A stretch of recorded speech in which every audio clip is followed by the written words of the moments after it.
Hello, everyone. Welcome back to I See What You're Saying, the Disciplined Listening Podcast. I'm Michael Reddington, and today it is my pleasure to welcome our next guests, Graham Drew and Katheryn Mitchell. Graham and Katheryn are the co-founders of the Conversation Lab, where they teach executives how to fine-tune their communication skills to spark action, create momentum, and drive execution. You may recognize Graham as a returning guest. He has over 30 years of sales and negotiation experience. He is a true student of communication and possesses the rare combination of real curiosity and tremendous questioning skills. It's always great to have a conversation with Graham, and today I'm super excited to add his business partner, Katheryn. Katheryn has been an executive coach for over a decade herself and is equally committed to teaching executives how to master communication to build commitments and influence throughout their customer network and organization. This is a great conversation bringing the two of them together as they make a fantastic team and add their perspectives and experience onto each other to really help us continue to fill out our communication toolbox. This is going to be a wide-ranging conversation that dives into many topics, including how can we adapt our communication to spark action? And while we're talking about action, how do we translate strategy into action? So much of that gets lost in the typical communication process. They're going to talk about how to overcome the 4 key communication challenges. And one of the things that I like talking about as well, because it happens to me too, is strategies for avoiding the conversations we've been putting off. This is a great conversation. I'm really excited to engage with them both again. And thank you so much for being here for another great conversation. Before we get started, of course, we want to quickly thank our sponsors. Before you log off the internet today, please go check out humantel.com. That's where you can find the best-in-class online training for recognizing shifts in emotion by understanding somebody's facial expressions and nonverbal communication. While you're there, enter the code INQUASIVE25 for 25% off their best-in-class training. For the professional interviewers, please check out certifiedinterviewer.com for everything you need to know about both the International Association of Interviewers and the Certified Forensic Interviewer designation. And while you're online, please check out inquasive.com to learn more about the programs our clients ask us to facilitate to their senior leaders and sales teams to teach them how to uncover the everyday confessions lurking in their high-impact conversations. Thank you all for being here. Please don't forget to subscribe, to like the show, share the show while you're with us today. But now, without further ado, let's get right to it. I introduce to you Graham and Katheryn. Graham and Katheryn, it is so great to see you both. Thank you for joining us all the way from the UK. How are you? Great, thank you. How are you? Doing very well. Katheryn, it's great to meet you. Graham and I, we've met before. He's been on the show before, but now you've been roped into working with Graham. I don't know if I should give you my congratulations or condolences. It could probably go either way, but it's great to meet you as well. And thank you so much for being here. Oh, I really appreciate you inviting us, Michael. Thank you. And, Graham and I have known each other a very, very long time. So definitely when we had a few less wrinkles anyway. So.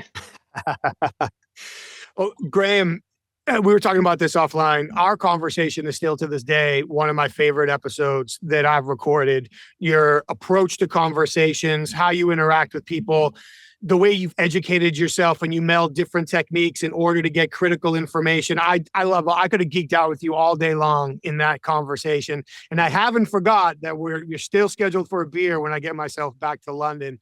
But since the last time we spoke, you have been off to new adventures, you and Katheryn together. So now you're running the Conversation Lab. So before we go any further, let's get everybody up to speed. What are you both doing with the Conversation Lab?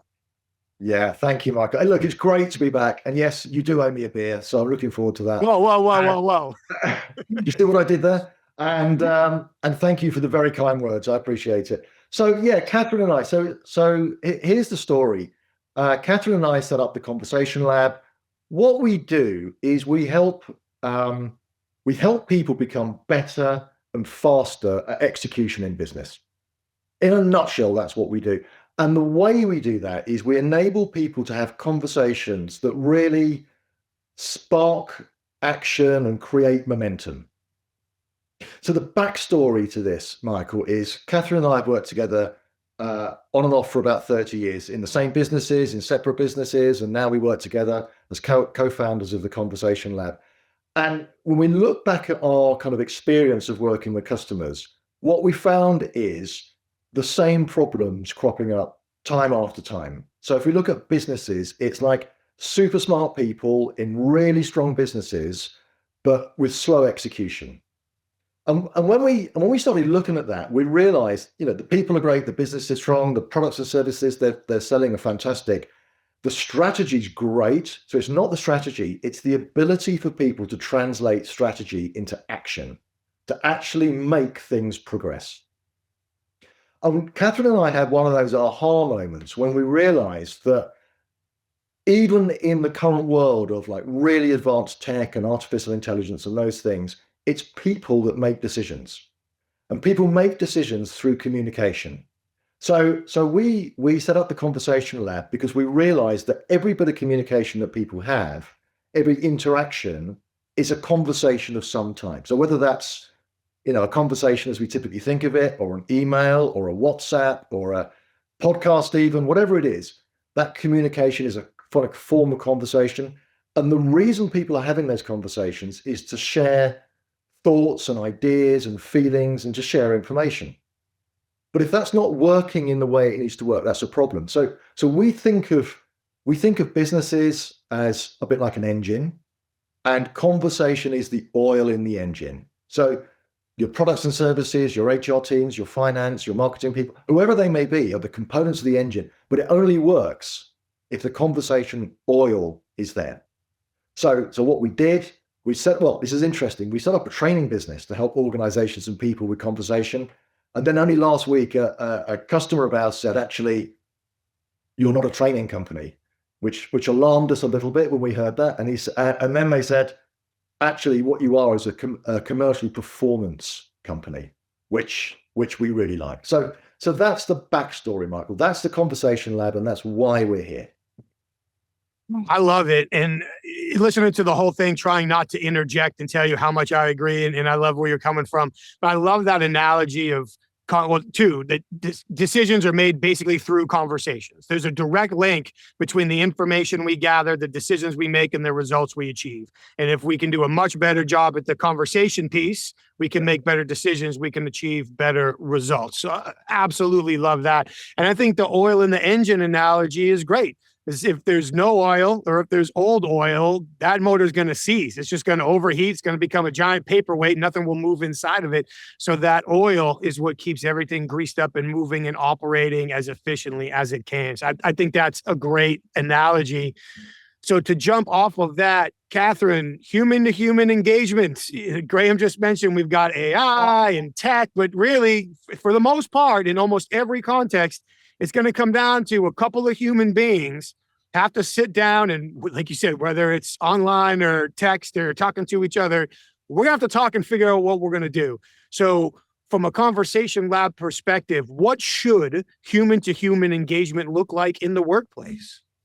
Well, I mean, Graham alluded to some of the challenges, and I think you alluded to some of them there as well, right? When we think about the workplace now, we've got hybrid teams, we've got dealing with tricky stakeholders, we've got high staff turnover, some mediocre customer experience. But we think there's kind of like 4 key challenges that we're kind of seeing within business at the moment that I think most people working in business or employers can really relate to. So the first one that we kind of think about is, and a challenge that we see is this dealing with difference.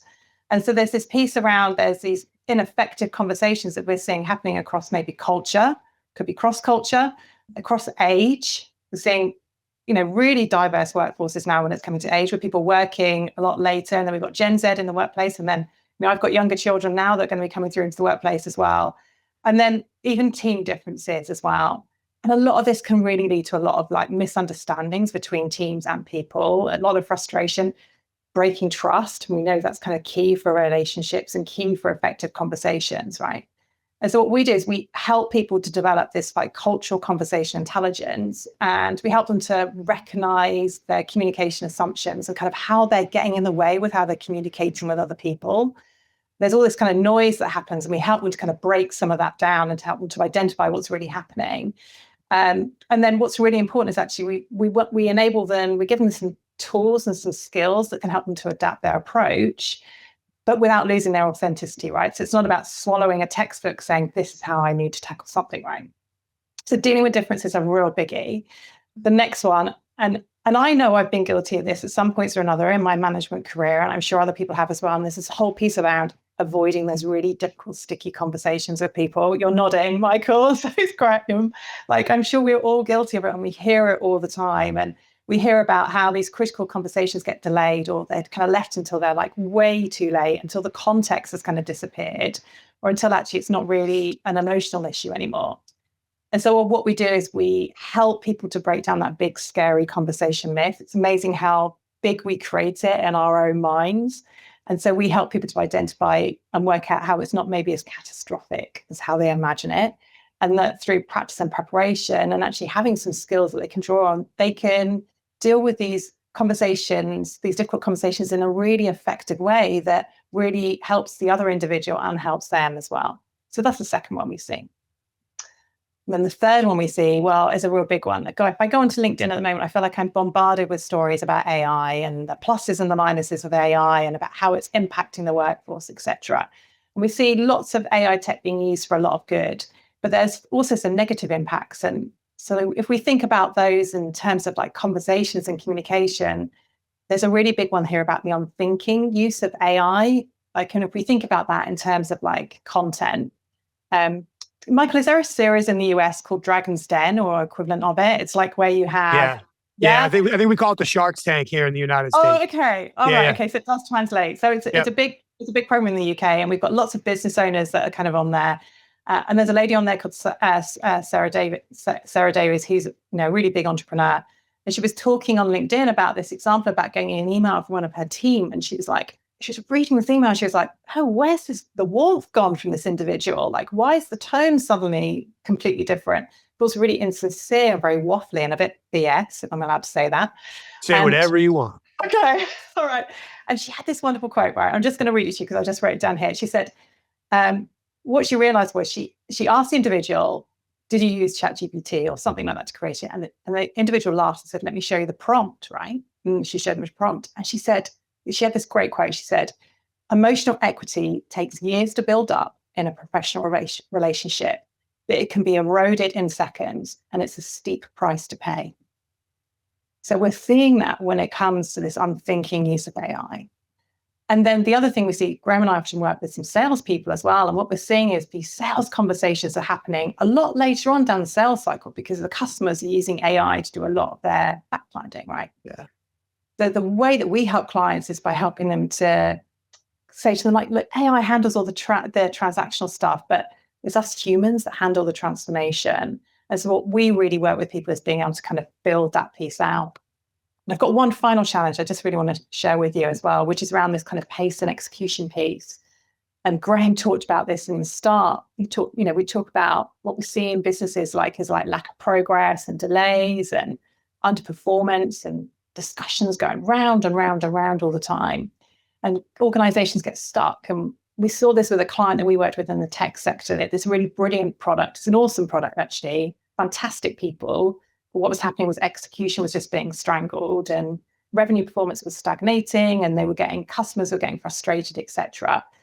And so the CEO and the CRO called us in to kind of help them do a bit of diagnosis of the problem. And one of the things we pulled out was that they weren't speaking to the right customers at the right time and engaging with them in the right way. And that was what was really strangling their ability to be able to execute, because they just couldn't go up enough almost in the hierarchy or be able to have the right conversations with the right people.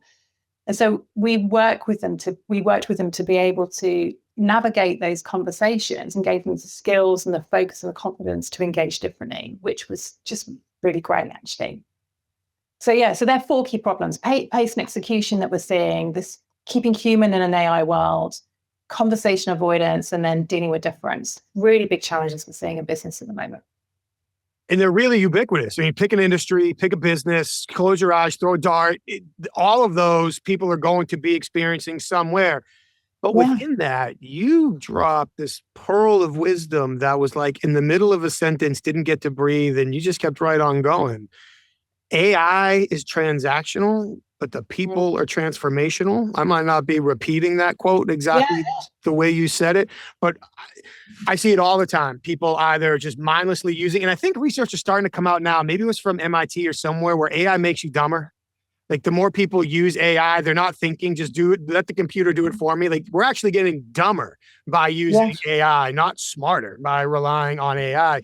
But yes, you put a prompt into AI and you're trusting what it gives you. You have no idea the library of information it's taking that from. So if it's got garbage to pull from, it's going to give you garbage out. So that human relational piece is so very important. And you talked about avoiding the conversations as well, which is something that I will confess I've been guilty of. I've certainly seen any other number of people too. And I feel like a lot of times you talked about, in our mind, we start to make it more catastrophic. Like, the more we focus on the problem, the bigger the problem becomes. So what might constitute, Katheryn's going to roll her eyes at me, now turns into, she's going to yell at me, she's going to scream at me, she's going to quit, she's going to take these 3 people with her. It's going to take 45 minutes out of my day. And I'm going to be so upset I'm not going to be able to work anymore. So I'm just going to go get lunch. and then nothing ever happens. So, Graham, I think I'll kick this one over to you, but if I'm going in the wrong direction, straighten me out. What are the conversations that people typically avoid the most? And because we're not supposed to ask compound questions, how can we start avoiding that to be more efficient? Yeah, okay. So what are the conversations people avoid the most? Well, look, one of the conversations people avoid, and I find this really curious, right, personally, but we see it all the times.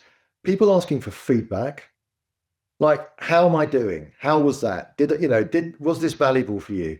And I'm just going to expand a little bit on that. Asking that question with genuine curiosity, not because it's in a script or because you feel you should. Yeah. So again, and I'm kind of thinking salespeople here, although we work with loads of different functions, but I see a lot of salespeople kind of paying lip service to that feedback question. And sometimes that's maybe because of the kind of buyer-seller dynamic gets in the way a bit. Sometimes it's because actually they perhaps don't really want to know. But so asking for feedback is a conversation people avoid. The other part of that feedback thing, and this may be, I think it is cultural. In some cultures, I'm British, right? So there's a bit of kind of British reserve sometimes. So it's not asking the question, but it's, what do you do if someone gives you praise? And this might sound really counterintuitive, right? But I've sat in the room with people, and they've asked a customer or a peer for feedback, and the feedback might be, do you know what, you're great, and I love it when you do A, B, and C. And some people don't know they don't know what to say. They don't know how to receive that feedback in a positive, graceful way. So they feel a bit embarrassed and they avoid asking the question. It looked like you were going to say something, Michael. Were you going to add something to that? I'm sorry, I didn't want to cut you off. That was me basically saying, what a tremendous point. So, and I hope my wife is listening to this because she's going to laugh. It's something that she used to drill me on. Somebody would say something nice about me, and I would immediately become self-effacing, make a joke about it, turn it back on them. And last week, I just had this conversation with the coaches at my son's wrestling academy. They do a tremendous job. Of all the teams he's been on, the coaches there are phenomenal. And so I brought him in there for like a private session. And when we were leaving, 2 of the coaches were standing there, and I sincerely thanked them and praised them for how well they do. And they had different reactions, but they both immediately like laughed it off, turned it around, no, whatever. And no, stop. Like, you guys really do a great job, which, by the way, I'm sure you friggin' know, but you do a great job, and it's important that you hear it. So yeah, I do think asking for feedback sincerely, because sometimes the feedback that hurts the most is the most important, and we need to develop the skin thick enough to get it and grow from it. But when we are complimented, learning how to handle it with grace and professionalism and move on. I'm not saying people say nice things about me a lot. Don't take me wrong. But when they accidentally do, that's still something that I'm working on, and my wife has actually gotten on me really hard about. So that's what got the reaction from me. I'd love to add like a little like perspective shift on that, Michael, as well. So when you gave that feedback to the football coaches, when they kind of almost just knocked it to the side and kind of like almost just tried to diminish it a little bit, how did that make you feel? Well, I know where you're going. I think for me, because I know I do it, my reaction was like, yeah, I do the same thing. So it didn't turn me off in the moment because I am painfully aware that I do it. So it became like we had a conversation about it. We laughed about it. And then one of them tested me by telling me he liked my shirt. Like it was a plain t-shirt. Like, oh, well, I like your shirt, just to see how I would handle it. But I think where you're going, and if I'm guessing wrong, please correct me and humiliate me accordingly. But if we're actually complimenting somebody and they basically throw the compliment back at us, like that can negatively impact the relationship in an instant. And that could very well have been how I reacted if I wasn't aware of one of the thousands of deficiencies that I have and therefore felt the common ground in the moment. Yeah, I mean, I go back to like thinking about you have children. I know you do. We've kind of exchanged messages about it before, right? And so we always kind of like say to our kids, if they get given a present, they need to say, thank you very much. Thank you for the gift. They don't turn around and go, God, this gift is just rubbish. I hate it. I hate the color. It's not what I wanted. And we've seen young kids do that and we're like, oh. And it's like that. I think when people give you kind of feedback, like positive praise, they're giving you a gift. And so turning around and just kind of thinking, actually, they've gone out of their way to give me this feedback. I need to take it and I need to acknowledge it because it's a gift. And thank you for giving me that time. And you can just say, thank you. I appreciate that. That's all it takes. Yeah, it's a great point. And I want to steal the idea from you. That's exactly what my wife taught me to do. Like, so I'm trying to reinforce what you said, not take it from you, but to give Brooke credit for the 1 millionth time. She's like, just say thank you. so I'm starting doing that. Yeah. He's a wise man. Yeah. And well, she's made at least one questionable decision, but by and large, she's the smartest woman in the house for sure. But yeah, just say thank you. And even if my first reaction is, no, it was no big deal. This person did all the work, or I got lucky today, or a broken clock is right twice. No, just say thank you and move on. I think in all seriousness as well, like I know we've kind of lightened the point a little bit there, but actually this is really important when we think about cross-cultural differences. And we're working in hybrid teams now, a lot of them cross-cultural. And that, that could be really offensive to somebody if that you're not kind of saying, you're not saying thank you and you're not acknowledging it for the gift, right? Because for some people that's goes very different against their culture. Actually, it's very respectful as part of their culture as well. So, it's actually a really important point. That's a great call out. Great call out. We don't want to accidentally offend somebody based on our, what do you want to call them, emotional or intellectual or self-image hangups. Say thank you and show the requisite respect. That's a great point. Yeah. So, Graham, I think 15 minutes ago you were answering a question before you made the mistake of letting me jump in. So far for conversations avoided, we've got asking for feedback, which spiraled into accepting praise. What else? So there's some real tricky ones that people avoid as well. So saying no respectfully and saying no, with a valid reason, and being able to kind of do that in a professional, considered, thoughtful and helpful way. That's a conversation people avoid. Feeding up. So I'm thinking about business conversations here. So challenging up in the business, that's something, it sort of falls in that kind of difficult conversations group because people are sometimes quite frightened about doing that and they're worried about the reaction. When people do it, 9 times out of 10, it turns into a very valuable conversation for both people, right? So challenging up is a thing.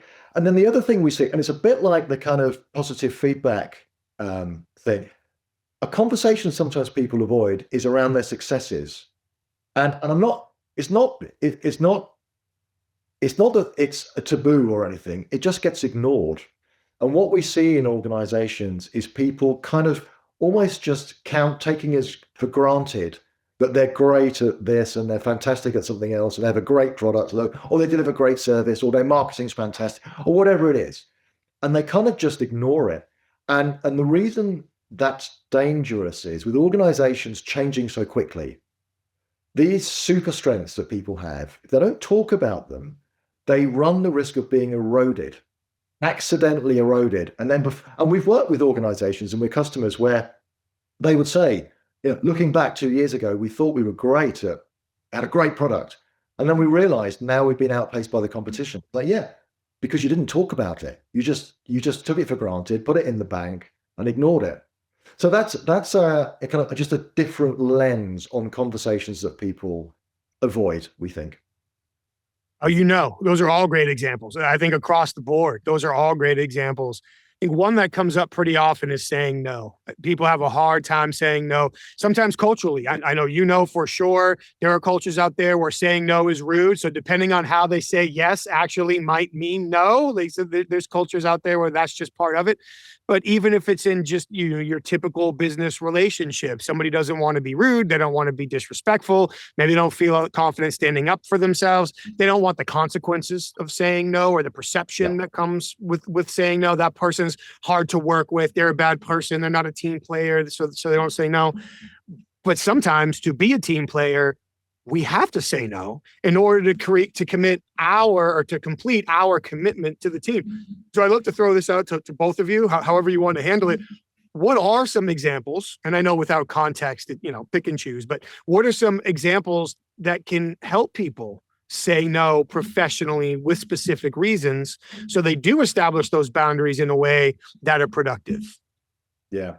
Maybe I can just share a very quick story, and it's a real quick one. And then Katheryn, maybe I'll pass over to you for some thoughts as well. But I met with a American friend of mine last week.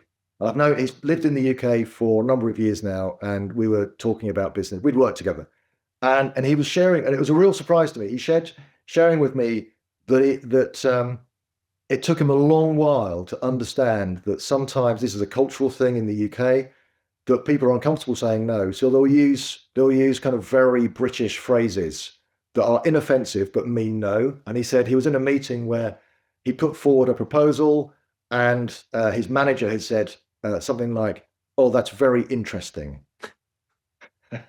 and my friend walked away thinking, "Great, my boss thinks this is really interesting." And of course, I was saying to him, no, that just means that's a really bad idea. That's a no. So sometimes you need to tune in to the kind of cultural context you're in order to understand what a no is. Katheryn, do you have some thoughts on that? Yeah, actually, Graham, one of the things I was thinking about is like maybe it would be useful to give the listeners like a tool that they could use. And I was thinking about like how we use the RAPID framework in our conversations. That might be really useful because there's a bit about the how we say no, and I think that's actually a bit about like how we get ready to actually enter into the conversation. I wonder if like RAPID could be a really useful tool for the listeners to be able to use. Sure, Michael. So we have Katheryn's right. We have a methodology that underpins everything we do at the Conversation Lab. The acronym is RAPID, but it stands for some themes, 5 themes that we think really underpin every effective conversation. So would it be helpful if I just take you through that methodology? Because fire away. Okay. Yeah, fire away. Okay, so the 5 things that we think underpin like every single effective conversation, whether that's face-to-face, email, WhatsApp, whatever it is, and whatever the context, and whether it's sales, a meeting with a buddy, saying no to your boss, challenging something, whatever it is, we think these 5 things underpin it. So RAPID. So the R in RAPID stands for respectful. So the first thing we want every conversation to be is respectful. And I want to immediately stress a difference between politeness and courtesy. Of course, take that for granted for the vast majority of conversations, but something far deeper in terms of respect, which is about creating the conditions in that conversation where the other person wants to engage with you. So that might be about the language you use, it might be about the timing and the place, it might be about the research you do beforehand, it might be about being really mindful of their context. If you're going to meet the CFO of an organization, it's not very respectful to land a heavy conversation with them the day before they're presenting to their investors. That would not be a sensible thing to do. But do people think about that? So this concept of respect, and maybe we can come onto it a bit later because it's really deep and it's something that people kind of intuitively feel they understand, but it's a really deep topic. But the R in rapid stands for respectful. So we want every conversation to have those respectful criteria. The A in rapid stands for agility. So we want to have the ability to have a conversational range. So think about, if you've got a week to prepare for a conversation, great. Then there are some tools and approaches that we can help people plan and prepare given a week's notice. That's fantastic. But what about if you've got 10 seconds? What about if you weren't planning to meet the CEO of your customer, but hey, she walks through the door and you've got the opportunity to meet with her and have a conversation. You've got 10 seconds. Have you got the agility to now switch into a conversation you weren't planning to have with someone you've never met, but where the stakes could be quite high? So we have some tools and techniques to help people be a lot more agile in the conversations they have. Kind of a bedfellow to agility is the P in rapid, which is about being prepared. So how do you do it? People talk a lot about preparing for conversations, but not many people tell you actually practically what you should do. And it's not just the fact finding and the research, it's the mental preparation. It's going into it thinking, what effect do I want to have in this conversation? What do I want to achieve? What does the other person want to achieve? The I in rapid is about our intention. And I know this will be very close to your heart, Michael, having read your book many times. What's our intention? What's the why for this conversation? Are we having this conversation because we want to build trust? Or are we having the conversation because we want to find some information? Are we having the conversation just because we want to reconnect?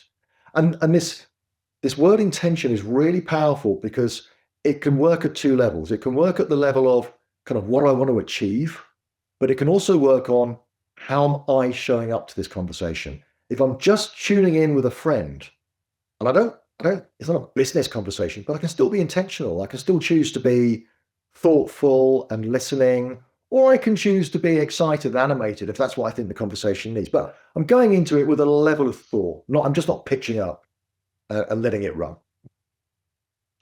And then the D, the final part of rapid, these 5 themes, is about going deep.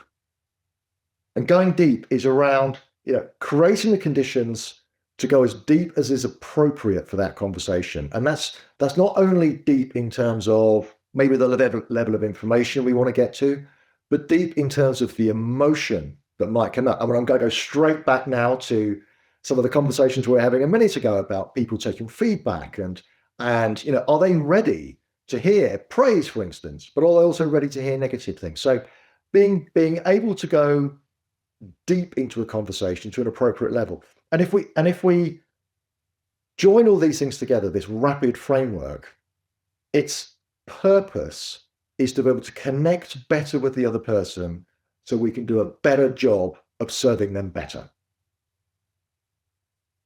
I love all of that. When you talked about intentions being close to home for me, I want to cut you off and be like, actually, all of it's close to home for me, man. I am eating what you're cooking. This is great. And especially when you talked about that respectfulness, when, where, how, all of these things for the conversation that people just don't think about, but they're so critical. Your example of the CEO's got a meeting with his investors tomorrow. Now's not the right time. There might never be a perfect time, but if we take an outcome orientation to our conversations, how are we improving our relationship to get the outcomes that we need? What's the best way to do that? It's not about us. What's the quote that you used? I can't read my own damn handwriting. Create the conditions. Conditions. Yes. I'm going to write that word so I can actually read it now. Create the conditions. We need to create the conditions where we can be successful because it's the conditions the other people need to experience. So I love absolutely all of that. Now, in there, you talked a little bit about, without, again, getting on salespeople specifically, but you talked about scripts. And I've seen scripts come into play in interviewing. I've seen it come into play in sales. I've seen it come into play in performance management conversations, others. Personally, my belief is scripts are great when used as a tool, because now if I can get familiar with the script, I can adapt from it. So now I don't have to create a new conversation every time. I just have to take out a couple pieces of the script and put a couple new ones in and I can go. But I feel like a lot of people look at scripts as robotic. I have to do it this way every time. And then the script takes over. So now it's like the unthinking AI experience. So, Katheryn, I'm curious to jump on the script comment that Graham made. What are some ways that you see great communicators being successful going beyond just using scripts? Oh, like I think you've just given a really good example there around the script piece. So I think there's kind of two questions in there actually maybe that I could answer. One is around like our view around kind of the whole script piece. And then the other one is around like what are some of these really brilliant people doing as well. So let me try and speak to answering both of those kind of points. So I think this piece around scripts is really interesting. I think what you're talking about there is when you take a script, you're layering in your emotional intelligence and your emotional awareness, right? To be able to kind of go, right, this is the foundation. This is the direction of travel we need to go in. But actually, this is how I'm going to make this come alive in this conversation with somebody, right? Whereas you're getting other people, and actually some workforces are like, we need you to work from this script. We need you to cover these points. This is the stage. This is the process we need to go through. But the problem is that can kill a bit of the authenticity sometimes, the bit that makes us really human and doesn't make us sound like an AI kind of bot or something like that. So what we do is we help people to kind of really focus on building that genuine curiosity and that emotional awareness. So even with somebody like you, who's like really emotionally intelligent, there's always work we can do to get better at raising our emotional awareness, right? And particularly if we chuck in some of these cultural differences and things like that we've been talking about on this call as well. So we get people to like think about the questions they actually want to know the answer to rather than the questions that they think they should ask. There's a big difference between the two. And we help people to develop that, what we kind of call like conversational regulation, right? And how we regulate our emotions. Emotions are so important. They're indicators. They're what make us human. And we don't want to strip those out. We had our chancellor has been on the press, so in our parliament this week, or yesterday actually, because she was crying in parliament, right? She was showing her emotions. And there's been a lot of noise about this in the press. And actually it's about like how we use our emotions, how we regulate them, and how we can use them effectively in conversations as well. And so for us, it's about developing this like conversational instincts and having this personal toolkit to be able to help us. So I guess that's the first part of the question. Do you want to make any observations, or do you want me to dive on to the other part as well? But what I see is kind of really good. Yeah, keep going, please. Okay. All right. So, and this one I'm kind of blending with some of the coaching work that I do as well, right? So I do a lot of coaching work with like really senior execs as well. And there's a few things I really, really notice with them. So they are really brilliant at mastering the art of the pause. We talk a lot about stimulus response and responding rather than reacting to things. So what they're not doing is reacting and jumping straight into solution mode all the time. And they create this like space for people to really think and respond properly. They're awesome at doing that. And then they're really brilliant about reading about what's not being said, that kind of nuanced piece that we've talked about as well. And but they pick up on like the hesitations, maybe the shift in tone, the shift in body language. There's something a bit instinctive and a bit intuitive that they're really tuning into. And they look out for those little word choices and changes that people make. And they use those as like going, oh, there's a signal, there's something shifting here. I need to do a bit more exploration with them.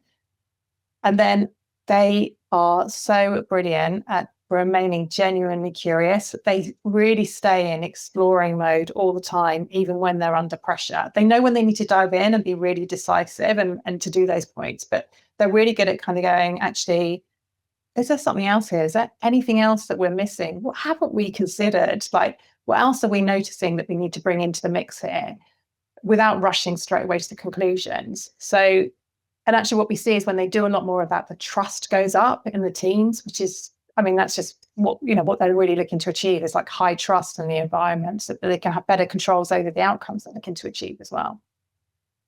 All fantastic points. No, all fantastic points. And avoiding rushing straight in. So important. Time is the enemy of empathy. You talk about destroying trust. Go right for what you're trying to get from somebody as quickly as possible and watch every layered defensive wall they have come fully up as they're trying to figure out, why are you attacking me for this? Why do you want it so bad? What's going to happen next? What risks am I at? Do I really want to tell you? What parts do I need to tell you? Like, you're pushing them so far away, information we might have been able to get in 5 minutes because we tried to get it in 5 seconds, and now might take us 5 hours having to work through. And then, of course, if I made that mistake and I just rushed right for it, I'm not going to blame the problem on me. I'm going to blame it on you for not being willing to engage with me and tell me what I need. It couldn't possibly be my fault because I engaged with the wrong technique. It's your fault because you didn't give me what I want to know when I wanted to know it based on how I asked it. So they talk about that self-awareness piece that's there as well.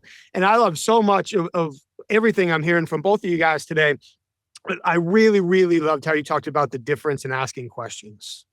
I'm going to say it a little bit differently, I'm sure, and I'm not doing it intentionally, I promise. But there's a huge difference between asking the question that we want to ask and approaching somebody the way they need to be approached so they will say or do what we need them to say or do. Most often, they're not the same. But if we rush, we go with what's comfortable for us. If we master the pause and we slow down and we stay outcome and relationship focused, now we're more likely to approach them the way they need to be approached. So for you to call that out, I absolutely love that. That was a super important piece. And another one that we want to make sure people don't slide by is it was layered in all those other great points you made. Yeah, I take there's a question that we use, when you're kind of talking there, you really remind me about a question that we use on our programs as well. We ask people this question and we say, what changes if I took full responsibility for how my conversation and communication lands? And God, we love this question, right? Because we have to repeat it a couple of times. I'm going to say it again. What changes if I took full responsibility for how my conversation and communication lands? We love it. Because to your point, too often we blame the other people, right? We're like, oh, it's because they're late, they were in a bad mood, they're preoccupied because they've got this big customer presentation coming up. God, they're just always like that. But actually, that's irrelevant. That doesn't matter. None of that matters because you can't change them. You can't change the way they're going to communicate with you. But actually, all you can take full responsibility is how you show up in that conversation. And actually, if you show up with it with the right intent, the right mindset, wanting to get a good outcome for everybody, then actually the likelihood of the quality of that interaction is going to increase. It will get better. So yeah, I just really love that question for just kind of stopping people and getting people to think slightly differently. That's a great question. And it sounds a lot to me like the title of a podcast episode. We'll have to see where that lands. Oh. I love it. That's fantastic. We can file that under lowest common denominator theory. If you have a conversation with 10 people in a day and 10 times they didn't respond to your conversation the way they thought you thought they would, they didn't react the way that you thought was best. What's the only thing those 10 conversations have in common? You. This is a you problem, dude. We got to turn around and we got to fix that. And I do feel like, there's a sliding scale of where people fall, different conversations, different settings, whatever. But I feel like a lot of these mistakes, if I can use that word, that people make are well-intentioned. They're not going out trying to be a jerk. They're not going out trying to be mean. They're not going out trying to be emotionally unaware of what the other person is feeling. They're just so focused on what they think their job, their priority, their responsibility, their title, their problem, whatever. So because they're focused on that, they miss everything else. So Graham, to circle back to you for a quick second, I'm curious, what are some of the other mistakes you see well-intentioned people make that they might not realizing are eroding the quality of their conversation? Yeah. So this you're exactly right. This well-intentioned aspect is really important. So what we see organizations doing with really good intention and quite sometimes with big budgets, right, is looking for point solutions. And very often when clients come to us, they'll come to us and say something like, they'll ask a question like, Katheryn and Graham, do you do presentation training? Or do you do, can you help us with a sales presentation? Or can you help us with a negotiation training? And there's a place for those things, right? But these are point solutions. And what these trainings will give people is either a very narrow window to operate in, and they'll do it very well. You go on presentation skills training, and you'll learn how to present in a certain way. And I'm sure it's valuable and useful to some degree, but it's a point solution. And what these point solutions are doing is answering the kind of what, not the how. So when someone says to you, look at some of the, again, we're going to go talk about sales simply because it's an easy example to give, right? So when we work with organizations that invest heavily in sales methodology work, fantastic, by the way, really powerful methodologies, but there'll be guidance and training given to people that says, well, at this point, you now need to go and have a conversation with the customer and discover A, B, and C. Great. That's the what. But how do I do that? And there's like an implicit assumption that people are equipped to do that. That everyone knows how to have a conversation. Everyone asks questions, right? But back to the point you were just making, Michael, is you can ask a question in the first 5 seconds that then means you have to spend 5 hours trying to recover that conversation. So the well-intentioned bit is a point solution that doesn't really get to the how, it focuses on the what. I think another thing we see, which is really well-intentioned in some organizations, is giving people the skill to have difficult conversations maybe, but not giving them the culture in which to raise those difficult conversations. So, imagine how frustrating it would be to be courageous and deliberate about a conversation you want to have with someone perhaps in seniority in the business, and you want to have the conversation, you've got the skills to do it, but perhaps the organization might not support you. So that is a bit of a watch out. And when we're working with clients, we're always looking for the broader context that says, yeah, look, we're going to bring a lot of richness here. We're going to give people confidence and skill, but they also need the freedom to operate, to actually apply that capability in a way they haven't before. It's such a critical point. And I can only imagine how many times you've seen it where an organization brings you in and you work on talk tracks, understanding, importance, techniques. Some of it's tactical, say this, don't say that. Some of that's strategic. Here's how you plan, here's how you prep, here's how you raise your situational awareness, focus on outcomes. And then as soon as you leave, it goes back to the way it was, because whoever the senior ranking people are still command and control, rush to the point. And now everybody was like, well, that felt great for 2 or 3 days. But I guess now it all goes out the window because we don't have the opportunity to actually put it in practice. Well, so you've hit the nail on the head. And that's a really important aspect of the way that Katheryn and I work. We always bring the leadership team with us on the journey. So if I can share like an example of something really powerful, really subtle, that unless as a leader, unless you understand this and you see your people doing it, you won't understand why they're doing it, and you just dismiss it as meaningless. So let's work back from what people might do. One of the things we talk to our clients about is channels. So a channel being how am I engaging with this person?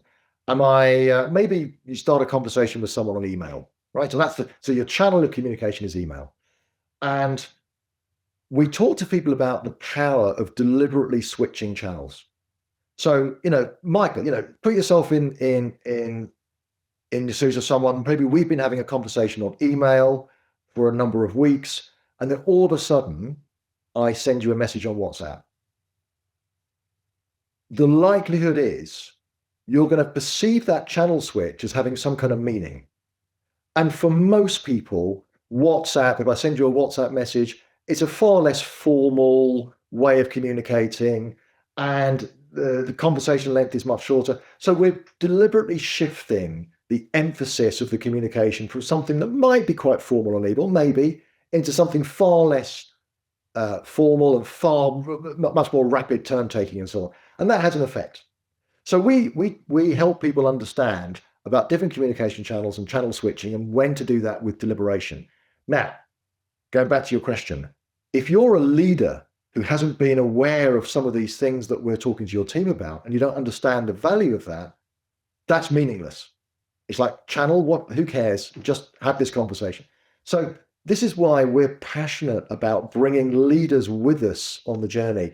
And more than that, keeping the leadership people always one step ahead of where their teams are going.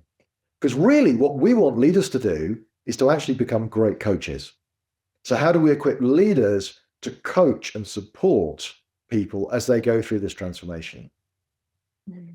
I love that line. Make leaders great coaches, because they're not automatically synonymous at all. There are plenty of leaders that were technically proficient in whatever their area of expertise is. So they managed to get themselves promoted up the ranks and to be able to coach and develop people is a completely different skill set than being good at whatever the thing was that got you to wherever you are. Those are all fantastic points. I was jumping on the coach one, then forgot what I was going to say. So congratulations to me for that. I'm sure it couldn't have been that important. It'll come back to me at some point. But perhaps as a surprise, I follow the Conversation Lab on social media. And I pay attention to what you all put out because I think you do some really great work and good stuff. And in the very recent past, I saw something that grabbed my attention. I believe it was called Small Phrases That Can Ruin Big Ideas, something along those lines. That actually set me back to what I wanted to say. I'm going to come back to that, I promise. But one of the things that I wanted to pull from what you said was everything we do should matter. So if a leader, to your point, a leader says the channel doesn't matter, I just have to get the message out. No, the channel always matters. Because if the outcome matters and the relationship matters, then how we approach, when we approach, the emotional tone we set, all of that feeds into our success. And coming from investigative interviewing, I feel like one of the unintentional blessings I was bestowed with was just realizing that nobody wants to tell me the truth. The victims don't, the witnesses don't, the suspects don't, the companies who hired us don't. They all want this to go away, but most people don't want to tell us the truth. So I have to earn it. Therefore, it keeps us out of the entitlement trap. And I feel like many people that grow up in business and become leaders just feel like, well, because this is my role, the customers owe me this information. My team owes me this information. The financial department owes me this information. My vendors owe me this. No, they don't owe you anything. They owe themselves to say or do what protects their best interest. We have to earn everything else from them. So to your example, which it might not seem like a big one, but switching from email to WhatsApp might change the tone and the approach just enough that it drops someone's defenses just enough. So now they open up. Now that I've jogged my memory and come back full circle, what are some small phrases that can ruin big ideas? Besides, I forgot what I was going to say. That clearly can be one of them. Go on, Katheryn, over to you. Well, we talk about things like, actually, if I tell you a bit of a story. So please. This series that we've just been doing, this mind your language series, came out of a conversation that Graham and I were having. So we're human beings, Graham and I, so we don't always get it right. We don't always get it perfect. We're always still learning. So Graham and I having a conversation one day, and we were doing some planning, and I just said, Graham was on there, talking away about this, really great idea. And I was like, at some point or another, he's going to stop for a breath, and I can interject here. And whilst he was talking, I was writing some stuff down, right? I tend to write a lot of things down kind of when we're talking and when we're planning and things like that. And I said to him, I've just scribbled something down. And he looked at me and he went, okay, so he bear with me. And I kind of went off and I shared my thought. And actually, it was quite a good thought, Michael. I was like, oh, okay. And Graham said, that's really good. That's a really good idea. And that's got me thinking about this, this, and this. And then we went off the build. Anyway, we finished doing the conversation. He said, can I give you some feedback? And I was like, oh, here we go. And he went, you really minimized what you said by saying, I've just scribbled something down. He said, because instantly I discounted it, because how important could it be if you just scribbled it down? It can't be that important. And I was like, wow. And that is what inspired the Mind Your Language series, was these small phrases that minimize things that we just use as throwaway bridges in our conversation that actually really reduce the impact about what we're trying to say. So it was kind of a bit of a slap in the face for me, because I was like, I'm supposed to be really good at this stuff. And I've made a mistake here, right? But great, I've been given some feedback and someone's given me the gift of feedback, and I need to be able to take that. So yeah, it's really interesting. So there's a really good example how I minimize something with just a very simple bridge in a conversation, but I minimize the impact I was going to have because the other person thought it wasn't going to be important. So we need to burn our minimization bridges. Yeah. But we're all guilty of it, I think. I am, for sure. We can hear it in our conversations. What are a few other common ones that you've found as you work with clients and maybe even evaluate some of your own conversations, which is typically how I find things, right? I say something, I'm like, oh, wow, that was a mistake. Put it on the list. Yeah, it's a straight away. You've just kind of gone, actually, you sort of minimize the impact about what you're trying to say and the impact that you're trying to have. And I think there's other ones we've kind of talked about, like we talked about the overemphasizers, where you're kind of like, I really just want to make this point. And you're just like, well, what's that done? That's probably just shut down the conversation with the other person. The other person's just turned around and gone, whoa, hang on a second. They just really dominated this. So how could you do that in a way where actually you can turn around and go, I've had an idea here that I'd really like to share that I think could be really important, that could make a contribution to this conversation. So the overemphasizers become really important as well. So there's a number of these. We're actually just building out the series even more. We've had quite a lot of fun, actually. We're kind of building out some of the extremes of these. Graham, is there some more examples that you can kind of think of to hand? I'm just kind of like thinking about some of the work. One that we hear quite a lot is, this might be nothing, but. So as soon as you hear that but, it's kind of people just go, it probably is then. So it's well intentioned for most people. It comes from a good place.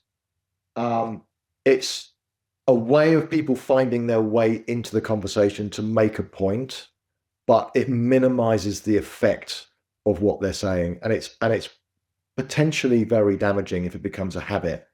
We all do it. I know I do it a lot. But I was just going to make a point about this as well, which is this thing around minimizers like that. Actually, we can become quite sophisticated, because if we're deliberate and skilled, we can choose to use them quite effectively. So where it's dangerous is when it becomes a habit and intuitive and without thought. Where it's incredibly powerful is if we have the agility, the conversational agility, to have that tool in our arsenal to say, okay, I'm gonna use this minimizer now for an effect. So we might, instead of saying I want to put forward this proposal, we might say, there's something in the back of my mind. Can I just share this with you?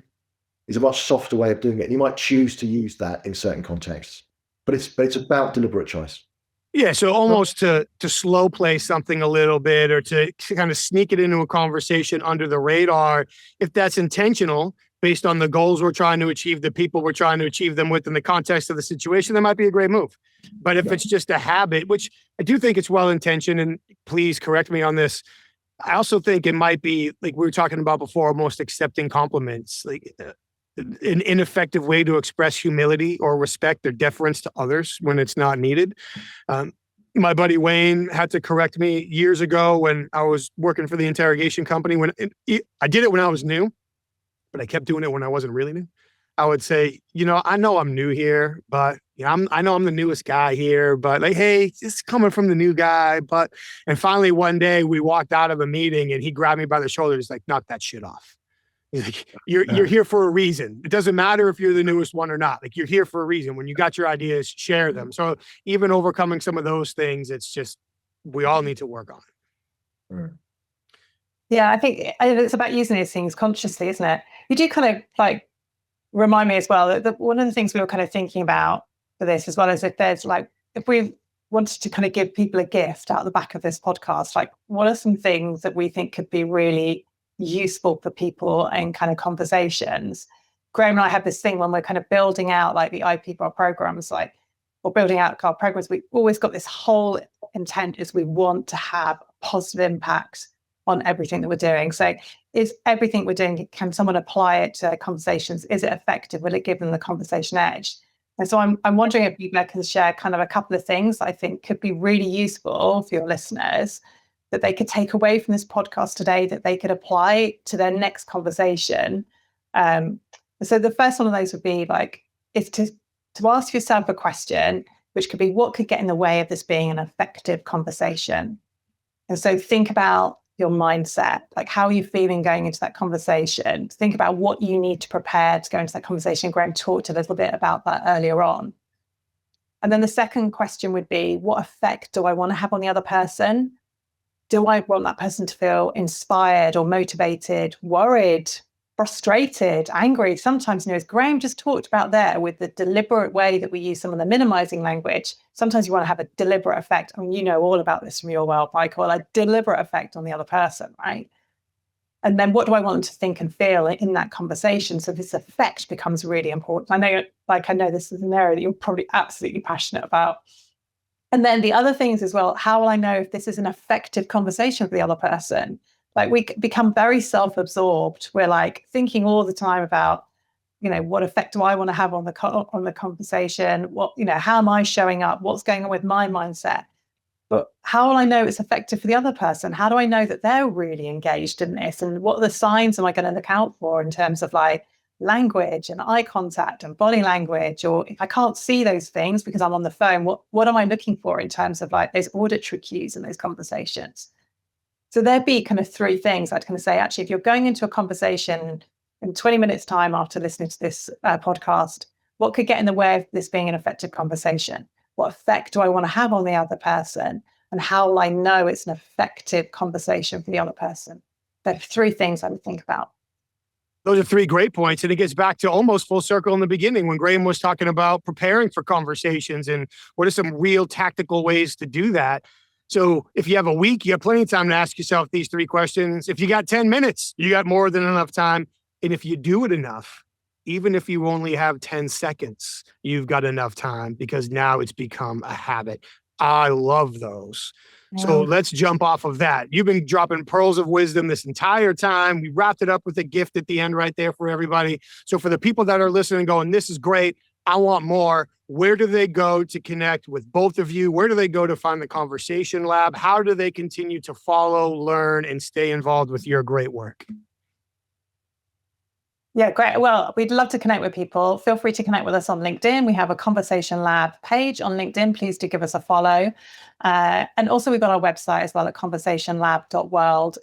We share information out on there as well. So we'd love to hear from people, or if people practice some of those questions that I just shared there, some of the tips, we'd love to hear how people get on with that. Like if they even practice one of those in a conversation, we'd love to get some feedback. What worked, what didn't work. How else could you build on your learning? We'd love to hear some of that as well. So yeah, we'd love to hear from people. Awesome. Graham, did you want to add anything to that before I run my mouth again? No, Katheryn's done a great job. Nothing to add to that one. I will add one thing, which is we love conversations. So if people want to just connect with us and just share ideas or ask us a question, we're really up for it. So yeah, we welcome that.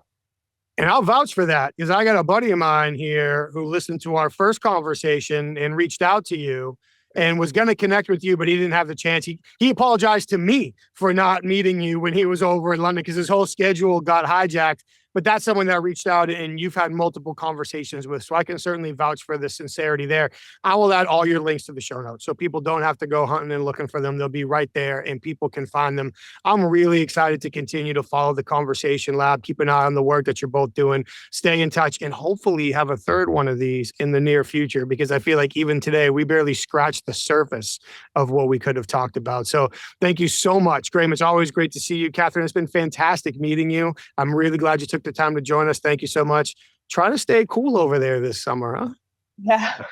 We're just not used to it, Michael. We're really not used to it. But yeah, thank you for having us. It's been a joy to spend time with you today. Thank you.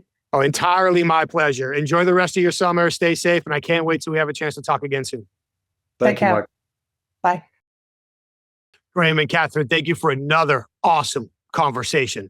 It's always great to connect with you both. I appreciate everything that you continue to share with us. I took notes. I learned a lot. I hope everybody listening did as well. And I'm really excited to connect with you both in person as soon as we can. Thank you so much. I could repeat the entire conversation to try to touch on all the important concepts you discussed. But one of the things I really liked right out of the gate was the concept that people make decisions through conversations. So if we really want to impact outcomes, we should be very intentional about how we structure and execute our conversations to drive people towards those decisions. Love that. Even just a little thought of learning how to master the pause. It gets said a lot. People talk about it, but it can be difficult and it has a huge impact when we do it well. And maybe the thing I liked the most was when you said, create the conditions so people will want to engage with you. I love that. Create the conversational conditions so other people will want to engage with you. I think that's genius. I love it. It applies to all of us and all of our high impact conversations. Thank you both so very much. And of course, thank you to all of you who tuned in again for another episode. We thank you for coming back week after week, continuing to be here and learn from all of the great guests that we have. Thank you. While you're online, please take a quick second, like the show, subscribe to the show, give us your feedback, please. Let us know what you'd like to hear about or who you'd like to see on the show. Certainly let your friends and your colleagues know about it as well. And before you log off the computer today, take a quick second and visit our sponsors, please. Head over to humantel.com. That's where you can learn more about their best-in-class training to identify when people's emotions are likely changing through shifts in their nonverbal communication and facial expressions. I've done it myself. I highly recommend it. Enter the code INQUASIVE25 for 25% off of their online training. For the professional interviewers, please head over to certifiedinterviewer.com. That's where you can get all your questions answered on the International Associations of Interviewers. What's in it for you? What can you get from the association? More importantly, what can you contribute to the organization? Where can you connect? What are their live and virtual events? You can find it all at certifiedinterviewer.com, along with all the information you need on the Certified Forensic Interviewer designation. Who qualifies? How do you prepare, pass the exam? What do you do to maintain your designation? All of this and more at certifiedinterviewer.com. And finally, please check out inquasive.com.